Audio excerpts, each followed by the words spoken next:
우리 다 같이 주님께서 가르쳐 주신 기도 하시면서 새벽 예배 하나님 앞에 드립니다. 하늘에 계신 우리 아버지여, 이름이 거룩히 여김을 받으시오며 나라의 임하옵시며 뜻이 하늘에서 이룬 것 같이 땅에서도 이루어지이다. 오늘날 우리에게 일용할 양식을 주옵시고 우리가 우리에게 죄 지은 자를 사하여 준 것 같이 우리의 죄를 사하여 주옵시고 우리를 시험에 들게 하지 마옵시고 다만 악에서 구하옵소서. 대개 나라와 권세와 영광이 아버지께 영원히 있사옵나이다. 아멘. 찬송가 485장 우리 함께 같이 찬송하겠습니다. 찬송가 485장입니다. 485장 우리 함께 같이 찬송합니다. 세월이 흘러가는데 이 나그네 된 나는 괴로운 세월 가는 것 막을 길 아주 없네. 저 요단강 가섰는데 내 친구 건너가네. 건너편에 빛난 곳 내 눈에 환하도다. 저 배는 하늘 집에서 날 오라 하실 때에 등 예비하라 하신 말 나 항상 순종하네. 저 요단강 가섰는데 내 친구 건너가네. 저 건너편에 빛난 곳 내 눈에 환하도다. 어두운 그날 닥쳐도 찬송을 쉬지 마세. 금검은 고를 타면서 나 주를 찬양하리.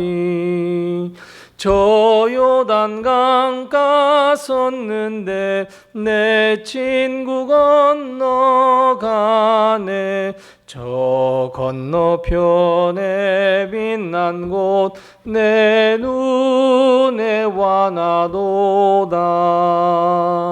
큰 풍파 일어나는 것 세상 줄 끊음 일세. 주께서 오라 하시면 내 본향 찾아가리.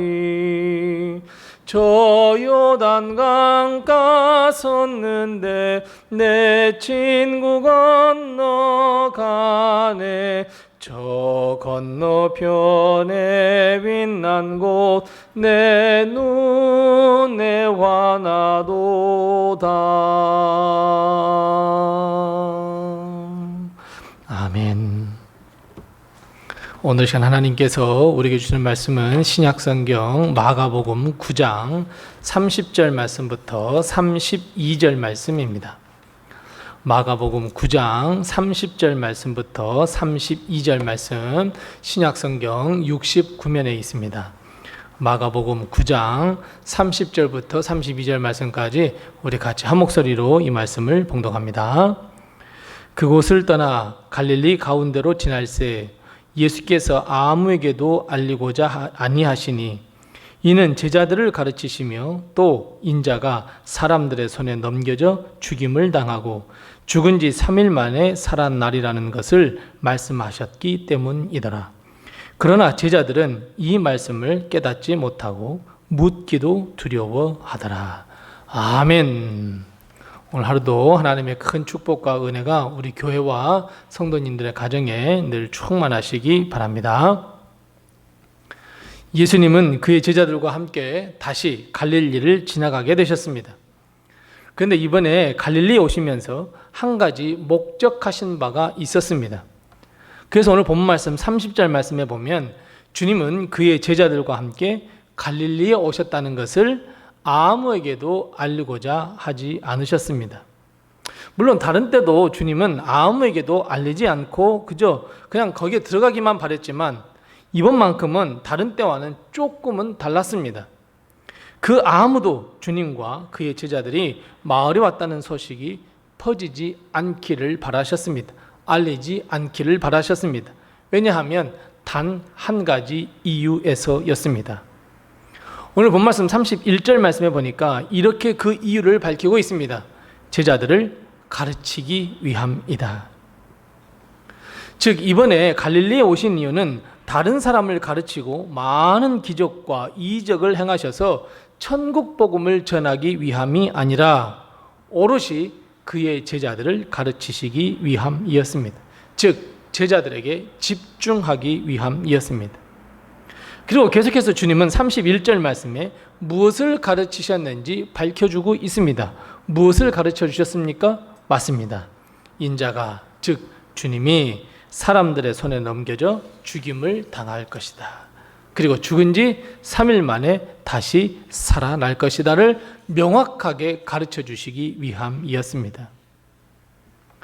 주님은 그의 날, 즉 십자가에 달려 죽으셔야 할 날짜가 가까이 다가옴을 아시고 무엇보다도 누구보다도 그의 제자들, 예수님께서 부활하시고 승천하신 후에 복음을 전해야 하는 제자들이 믿음 위에 굳게 서서 주의 십자가와 부활을 온 세상에 전해야 했기에 그 누구보다도 제자들의 믿음이 더욱 중요하다고 생각하셨고 그의 믿음을 더욱 다져주기 위함이었습니다.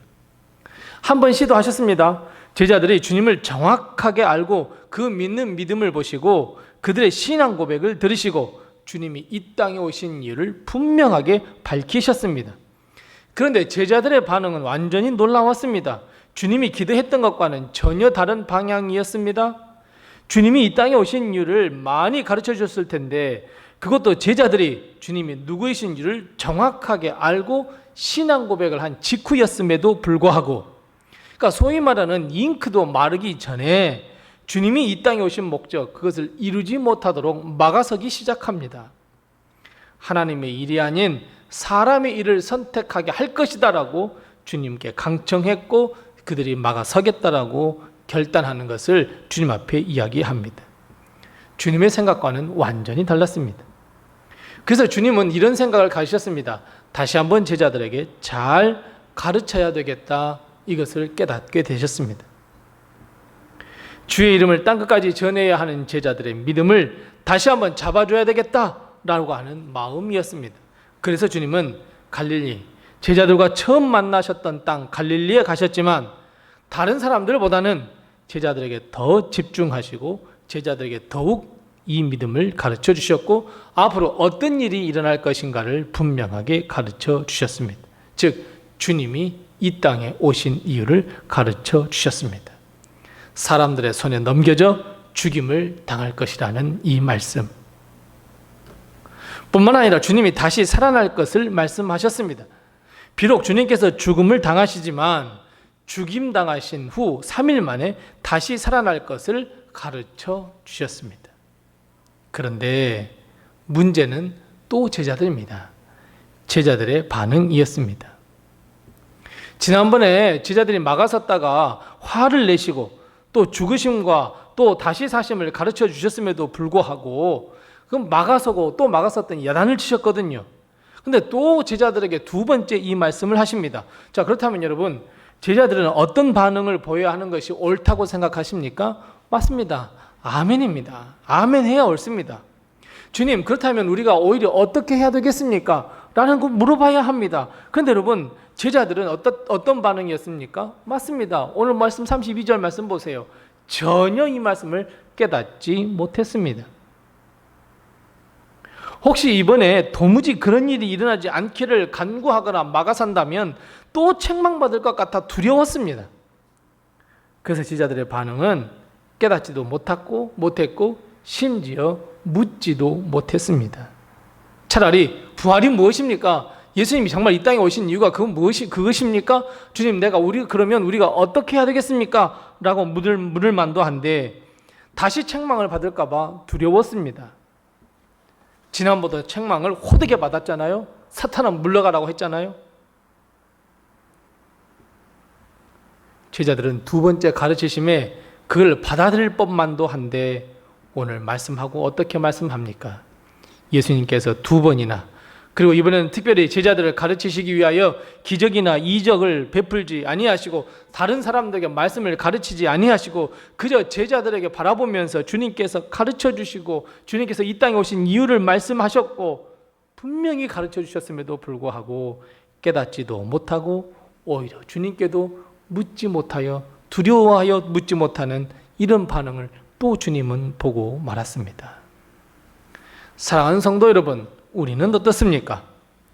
주님의 가르치심에 아멘으로 화답하는 우리 자신을 발견하십니까? 아니면 여전히 주의 말씀을 깨닫지도 못하고 묻는 것조차 어려워하고 두려워하는 여전히 믿음이 약한 우리의 모습을 발견하십니까? 이 제자들과 마찬가지로요. 우리는 더 이상 과거에 머물러 있거나 예전처럼 성숙하지 못한 모습을 다 이제는 떨쳐버리셔야 합니다.